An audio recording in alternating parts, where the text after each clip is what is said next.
baby animals.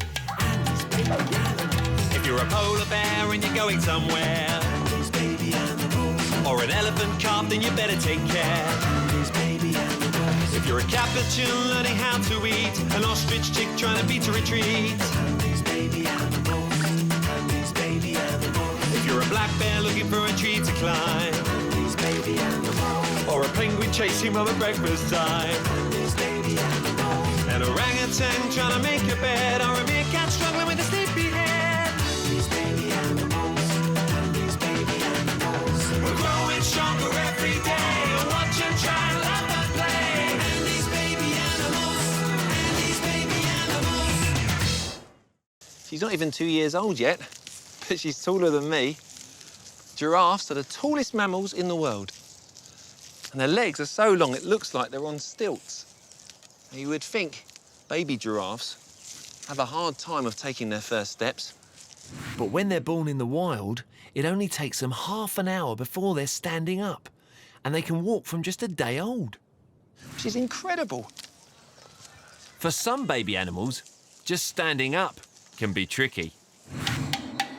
First stop, Kenya in Africa.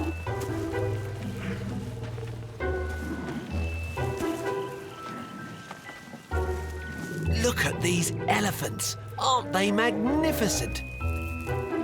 You see those big ears? That's how you know they're African elephants.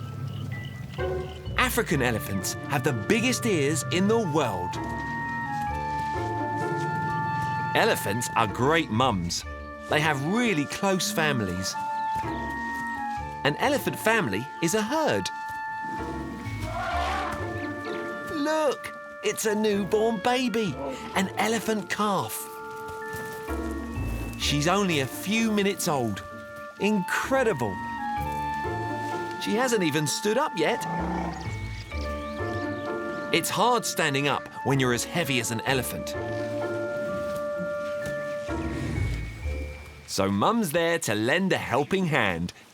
Or a trunk. Thanks, Mum. Time for a nice drink of milk. Yummy. She'll get milk from Mum until she's 3 years old.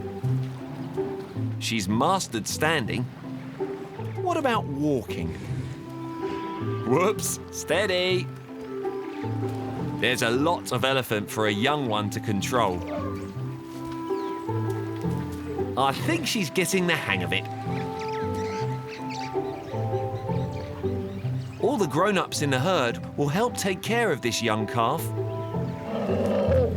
It's like living with your aunties all the time. Trouble is, a little knowledge can be a dangerous thing. Now she knows how to walk. She wants to explore. Careful. You mustn't leave the safety of the family.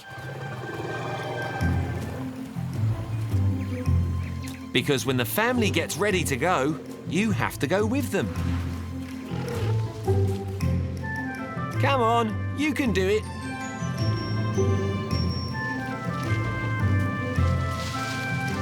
It's pretty tough being a newborn elephant, but Mum will always be on hand to help you get over life's stumbling blocks. Now, chameleons live up in the trees, so they're very good at climbing. And this one's about to climb onto my hair. Where are you going? They have 5 toes that are grouped together, 3 on one side and 2 on the other. And on each toe, there's a sharp claw. So they use those claws to grip onto the bark. Isn't that right, Kai? Isn't he great? There are some really cool climbers living in all sorts of places. First, let's go to North America. Black bears love trees. And they love to rub their backs on them too. Ooh. There are plenty of trees to choose from in these forests. And they're not just good for back rubs, they're great for climbing too. This black bear mum has 2 little cubs, and they can't wait to start climbing. That's because many of the trees in the forest have yummy nuts and berries at the top.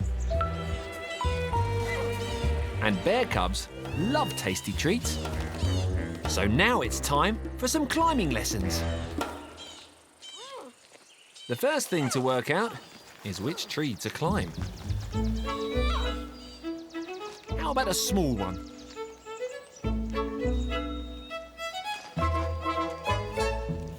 Oh, no, that's not right. Whoops, neither is that. Don't worry, there are plenty more trees to try.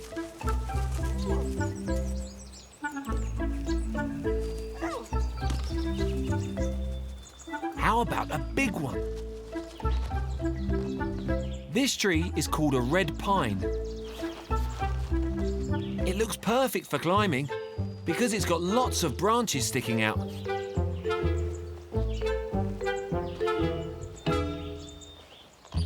That bark's a bit flaky though. Better try somewhere else. What about these cubs? They're climbing a tree called a paper birch. Its bark is very smooth, so that's no good either. Much too slippery. Oh dear, climbing isn't as easy as it looks. But once they find the right tree, there'll be no stopping these cubs. Their strong, curved claws are perfect for gripping, and black bears are super strong, so they make expert climbers. They don't always get it right, though. Don't worry, he's okay. And if all this climbing tires you out, you can always have a nap halfway up.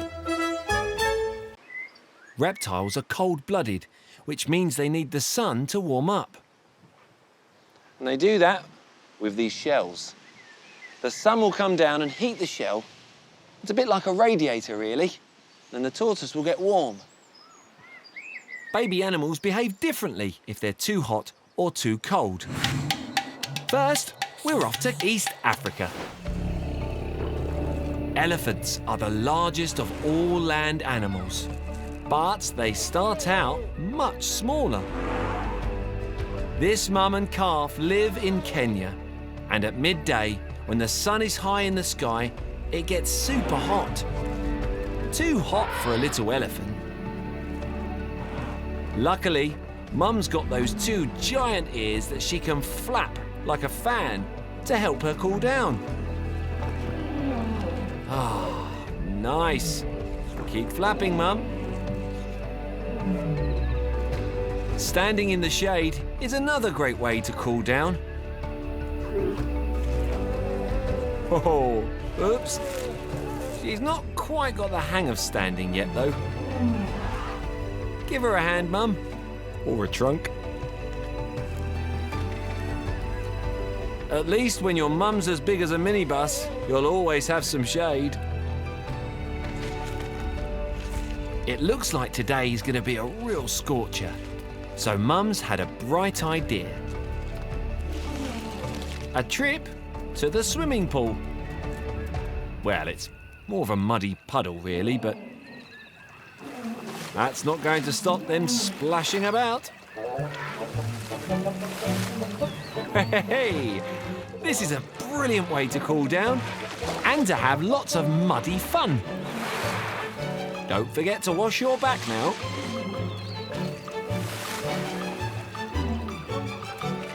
This little calf can't spray water from her trunk yet, but Mum's shower is big enough for two.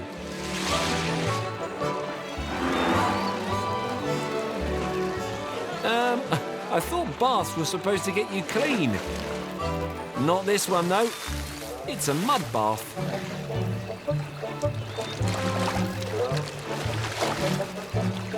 The mud helps protect them from the sun as well. It's like elephant sun cream. Looks like they've gone for factor 50 mud cream. The little calf is having so much fun, she's forgotten how to stand up again.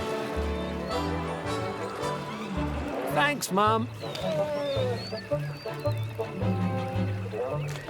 And remember, always be careful when you get out of the bath. It can be rather slippy. Up you get.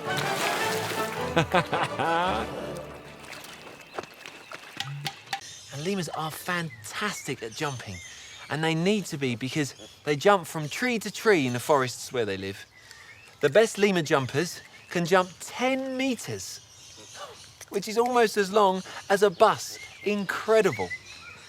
There are so many brilliant animal jumpers.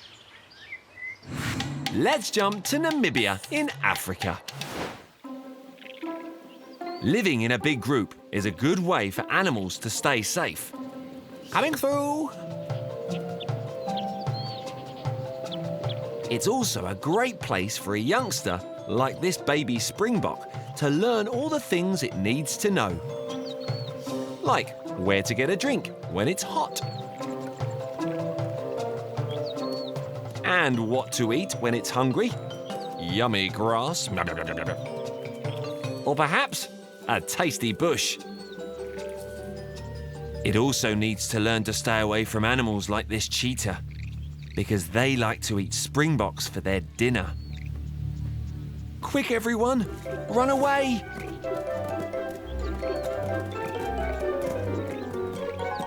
Ah! But there's one lesson that no youngster needs any encouragement to learn, because it's something that every springbok loves to do. And that's spring! And when one starts to bounce, everyone wants to bounce. Boing! Boing! Boing! Hee-hee! This springy jumping is called pronking, which means showing off. And when you can pronk like this, why not show off?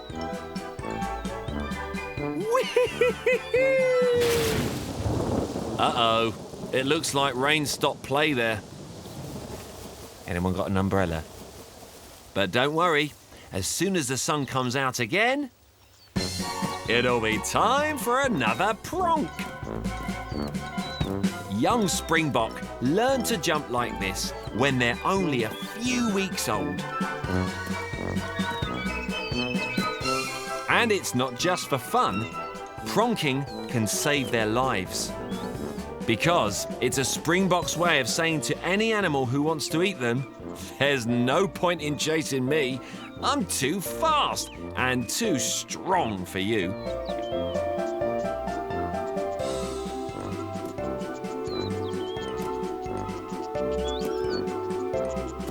But it can be fun too.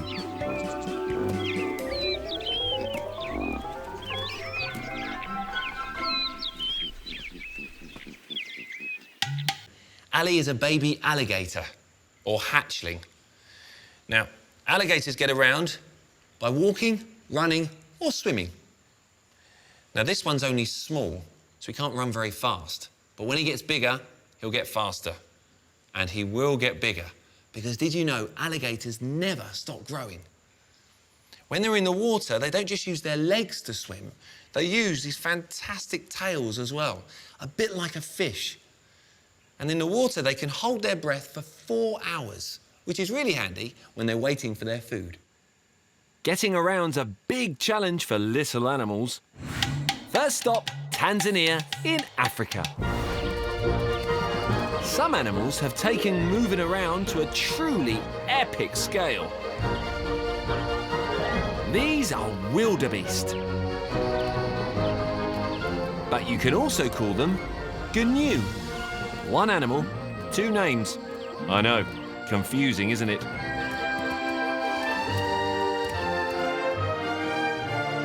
They live together in huge groups called herds, sometimes up to 1 million animals.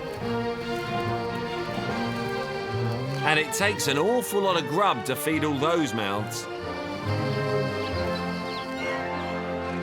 So the wildebeest are always on the move, looking for fresh grass to munch.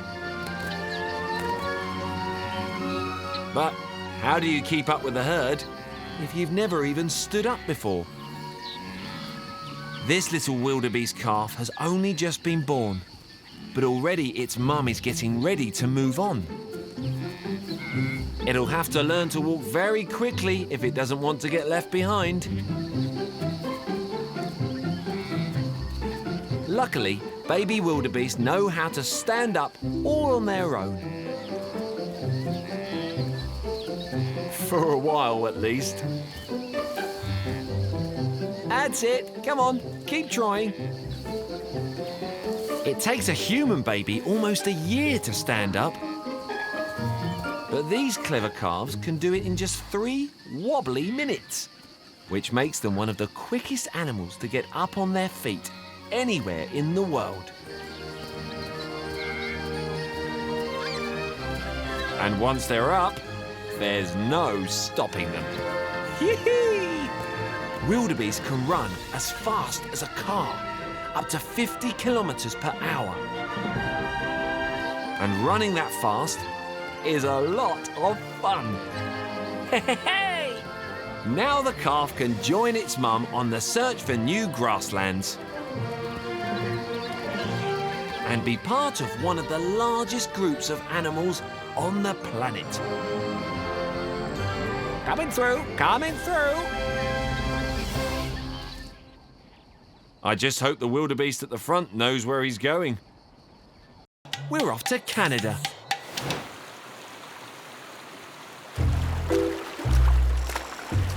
Look at that. Bears. Not teddy bears, of course. Grizzly bears. Mum's got 2 young cubs. And this is their home. It's beautiful, isn't it? Some animals just eat plants. Some just like to eat meat, and some just eat fish. But grizzlies aren't fussy. They eat all of them. Today, Mum's taking her cubs on a fishing trip.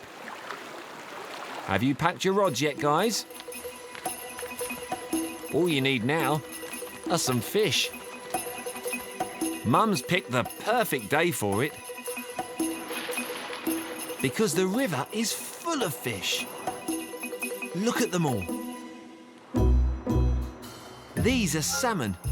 Every year they swim up the river like this to lay their eggs. Oh, it's getting pretty crowded now. Which is great for bears when they're going fishing. Grizzlies can be a bit grumpy. They like to live on their own. But when the river is so full of fish, they don't mind getting together for a meal. All along the river, there are cubs out fishing with their mums.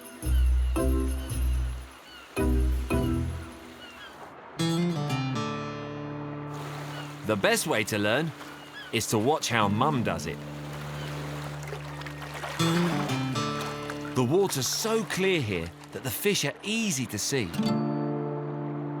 It's harder to spot them by the waterfall until they jump.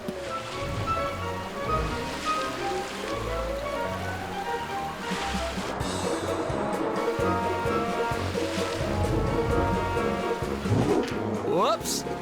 Nearly. Some bears use their big front paws like dinner plates, ready to land a fish.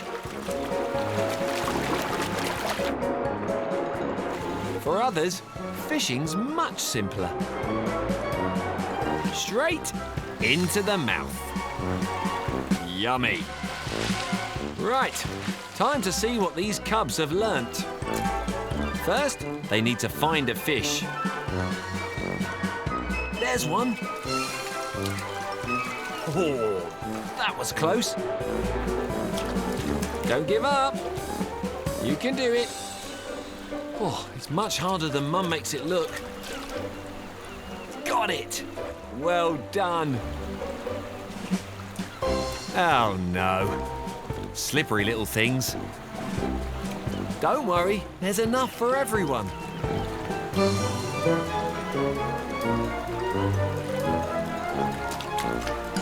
That's it.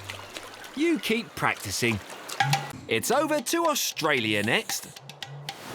The most comfy place to hitch a ride is in a special holdall called a pouch. G'day! And kangaroo mums have one each. It's like a built-in baby carrier. I love kangaroos. They've got those fantastic back legs. They're huge and they bend the wrong way. That's what makes them really good at hopping. Hop, hop, hop. It's a really good way to get around. And kangaroos need to be good at that because they live in Australia. And Australia is huge. Kangaroos are easily the biggest animals to get around by hopping. They don't just use those wacky legs. Without those tails, they'd be falling all over the place.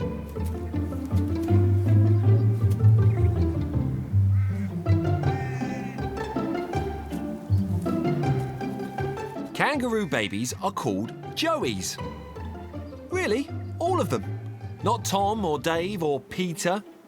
Joey. As soon as they're born, the joeys climb into mum's pouch so they can grow bigger. But kangaroos aren't the only animals with a pouch. This is a wombat. She's got one. And the honey possum. They're only half as big as a mouse, but they still have a pouch. And koalas. They've got one too. Lots of people call them koala bears, but they're not bears. All these animals are called marsupials. Marsupials are the only animals to have a pouch. And the best known of all is the big hopping kangaroo. Hang on! Kangaroos jump everywhere. So why don't the babies jump out, I hear you ask? Well, it's because Mum has a special muscle that keeps her pouch shut and her joey safe. So it's a bit like a seatbelt, really. A pouch may be really comfortable, but getting out takes a bit of practice. There you go. Oops. Oh, be careful. This joey is not very fast now, but when it's bigger, it'll be faster than an Olympic sprinter. Oi, watch out! And it'll be able to leap really high. How high? Well, if we were playing football, it'll be able to jump right over the goal. Whoops. Keep practicing. But while it's still small, it'll stay near Mum. Because the really great thing about her pouch is you can hop back in whenever you get too tired from all that hopping around. Ah, thanks, Mum. Hello, I'm Andy, and this is a baby peafowl, or chick. Now, we don't know if it's a boy or a girl yet. If it is a boy, it'll be a peacock. And if it's a girl, a peahen. I'm just about to give it its breakfast. But in the wild, it'll follow its mum around and learn what to eat. Young animals have lots of clever ways to get their breakfast. Let's go to California in North America. Many animals rely on their parents to get breakfast for them. Like this sea otter pup. She and her mum are inseparable.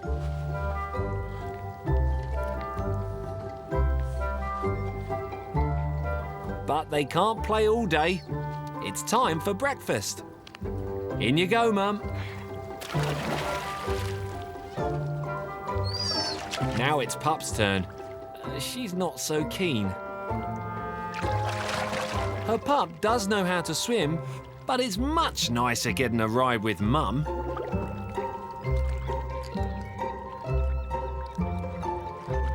She'll have to swim on her own if she wants to eat. because Mum needs to dive down into the seaweed to fetch food.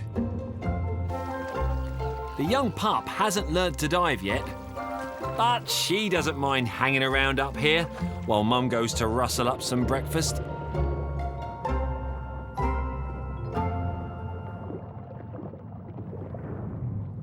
Sea otters love to eat shellfish like crabs, mussels and snails, and all of them are covered in a hard shell. Before they can eat, Mum has to find a way to crack the shell.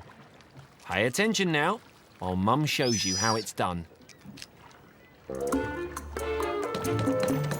The side of a boat makes a pretty good shell cracker.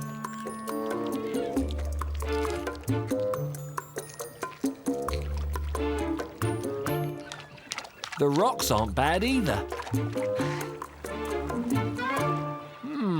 Seafood. Now it's time for her pup to try. She's got the right idea, but that wood is much too soft. So Mum shows her again. You see?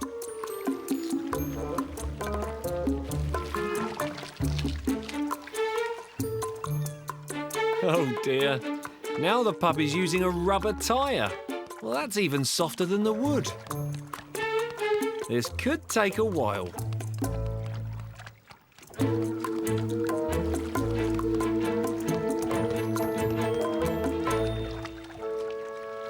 Never mind, you won't go hungry. Mum will keep getting breakfast until the pup has learned how to crack open shells herself. Good old Mum. Now we're off to Antarctica. From the top of the world to the bottom of the world. More baby animals are waiting to take their first swim in an icy cold sea. These are Adelie penguin chicks.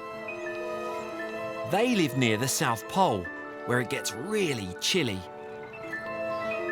That's why they're covered with all those soft, fluffy feathers to keep them warm. It's a bit like a penguin woolly jumper.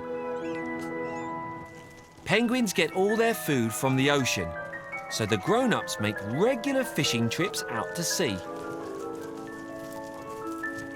Which means, if the chicks want to eat when they get older, they need to learn to swim first. Hang on, hang on. First you need to get rid of all those fluffy feathers and grow some waterproof ones, like this. Oops, missed a bit at the top there. Losing your last few baby feathers certainly makes for some crazy hairstyles.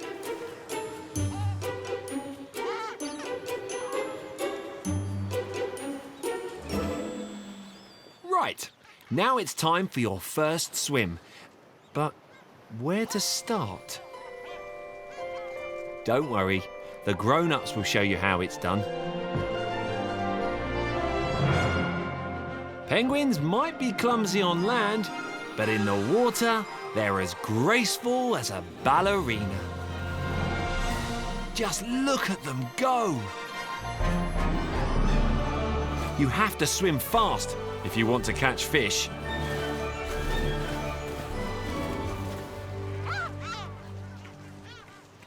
Right, chicks, that's how you do it. Now, who's first?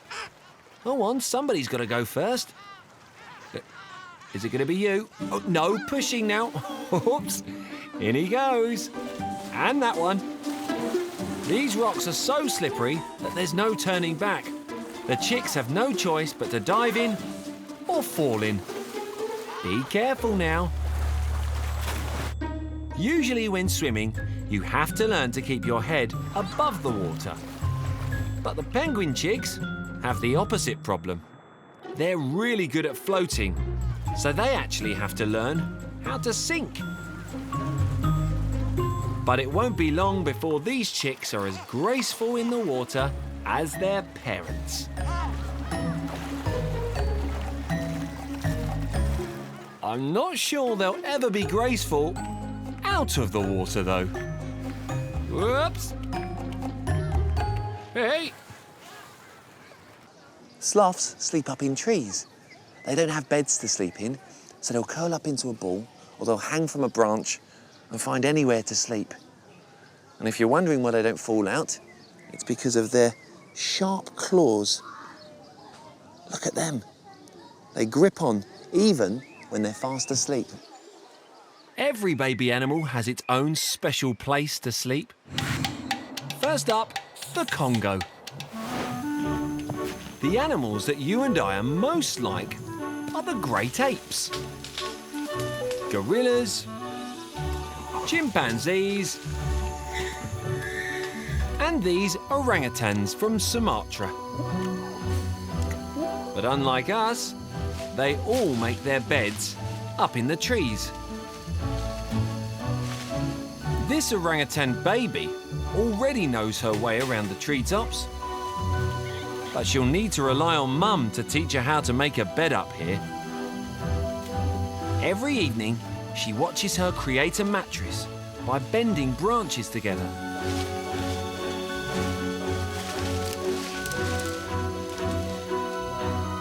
Hey, that's your pillow you're eating. Never mind. She'll share a bed with Mum until she's 8 years old, so she has plenty of time to learn. Beds also make good umbrellas. But that takes some practice too.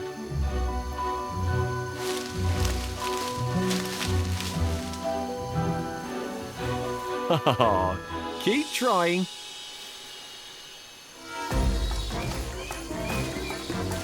The smallest of the great apes are called bonobos. In her forest home in Africa, this bonobo mum is also teaching her son how to make his bed. And like lots of children, he'd rather be having fun than helping his mum out.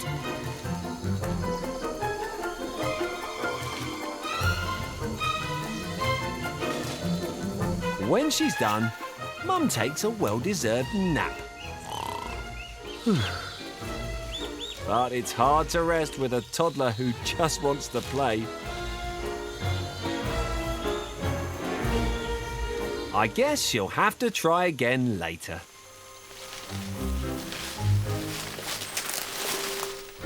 Elsewhere in Africa, gorillas are also using branches to make nice springy beds. Sleeping in a tree is actually very sensible. It's warmer up here than it is on the ground, and there's plenty to eat if you fancy a midnight feast. But poor old Dad is too heavy to sleep up in the trees, so his bed's on the ground. Whatever type of ape you are, it can take a long time to learn how to make your own bed. But until you figure it out, you can always snuggle up next to Dad. Welcome to my YouTube channel, Andy's Amazing Adventures. There's lots to see and so many amazing creatures to meet along the way. So don't forget to hit subscribe. Come on, let's go.